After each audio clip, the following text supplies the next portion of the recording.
Hello guys, so today I'm gonna present you my new camera. It's a Nikon D3400. Basically I just bought this camera only for photography. It has the kit lens, basically 18-55mm kit, but this lens it's the one without VR. So if you want to do photography with this one, you can. If you want to do movies, you just have to upgrade to the VR one. Basically the VR is the image stabilization, the vibration stabilization. And let's start. This is what you get in the box. Basically you get this small box with a lens, and then you get this big box with the body, the accessories and the whole manuals. First we're gonna unbox the lens.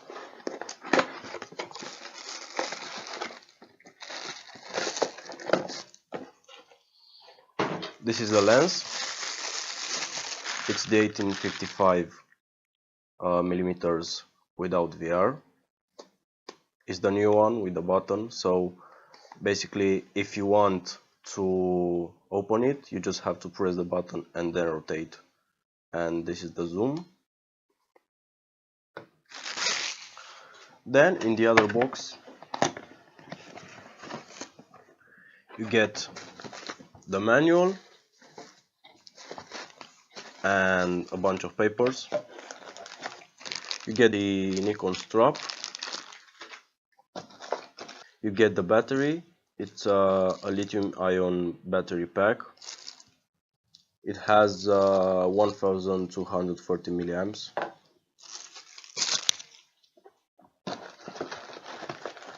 You get the charger, the adapter,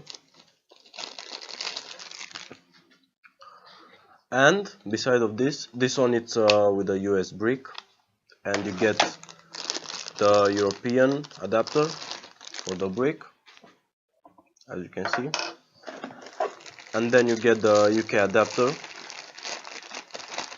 for the brick, and the last but not the least, the body.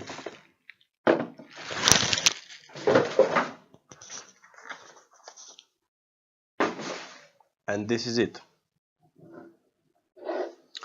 Basically this camera, it's released in 2016 in August, and it has a 24 megapixel sensor. It's an entry level. Basically I think this is the best one if you want to start photography, the best entry level one. The Nikon company just got out the AA filter. Basically the AA filter, it's an anti-aliasing filter, and they got it out because they said you can take better pictures without it. The ISO, it's from 100 to 25,600. It has a 3-inch fixed display, which one I have a screen protector made by myself, so I don't care about this thing. It can take 5 frames per second in continuous shoot. The video resolution, it's 1920 by 1080 on 30 frames per second. Basically this is the new version of the D3300. Let's install the lens and take a look on it. Basically to install the lens you just have to find the white point, align with the other one and rotate it anti-clockwise. Basically this is the camera, this is the battery, and the battery gets right here in this way.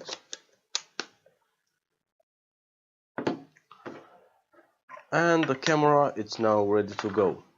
If you have an SD card, you just have to put the SD card into the camera and you can take pictures, because as you unbox the camera will have some juice. So yeah, basically when you install the camera you just have to open the lens. The camera has some modes. It has the manual mode, ASP. The guide, this is a really quick guide how to edit the pictures, how to view them, how to configure your settings. It has the auto mode with flash, it has the auto mode without flash, and then it has portrait, landscape, a mode for kids if you want to shoot some kids, the sport one. So basically, just if you want to shoot some faster objects, you just select this one and you can shoot as much as you want. It has the macro mode. This is for close-ups, and then it has the night portrait mode. Basically, it's using the flash.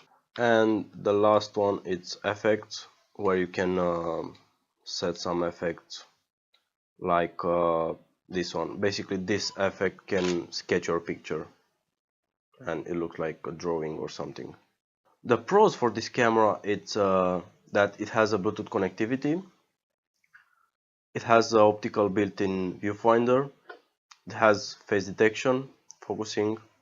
The maximum ISO, it's, as I said, 25,600. It has 11 focus points. The battery life is kinda long. It can take up to 1,200 shots with a single charge. So it has the flash sync port. Basically, you can sync an external flash. You can control it with a smartphone to the SnapBridge application.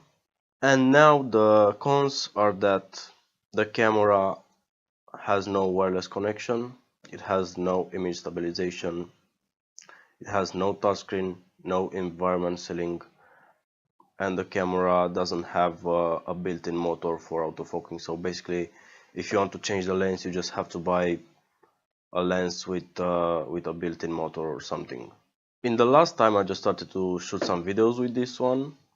It's not that bad, actually it's pretty good, but if you want to shoot some interviews or some indoor movies or some vlogs, this camera doesn't have a microphone jack. So basically these are the ports, and it has only the micro USB and the mini HDMI. It doesn't have a jack for the microphone, so you just have to buy an external microphone or external recorder. Basically, from what I saw on the web, because it's an entry-level camera, it can take almost all types of photography. You can take portraits, you can take landscapes if you change the lens, and for portraits also if you change the lens. It can take street photography, it can take product photography, because you just have to use a macro lens. I used this camera for a month, so in this month it did great. I think overall this is a great camera for someone who wants to start photography, or for a beginner one who wants to take a next step from a compact one to a DSLR. You can find this camera in 3 different versions: the one without VR, like this one, the one with VR, and the double kit one. Is the same body with 18-55mm and 55-200mm, both the lenses with VR. And yeah, I'm gonna shoot some videos in the future with this camera to show you guys how does this camera record.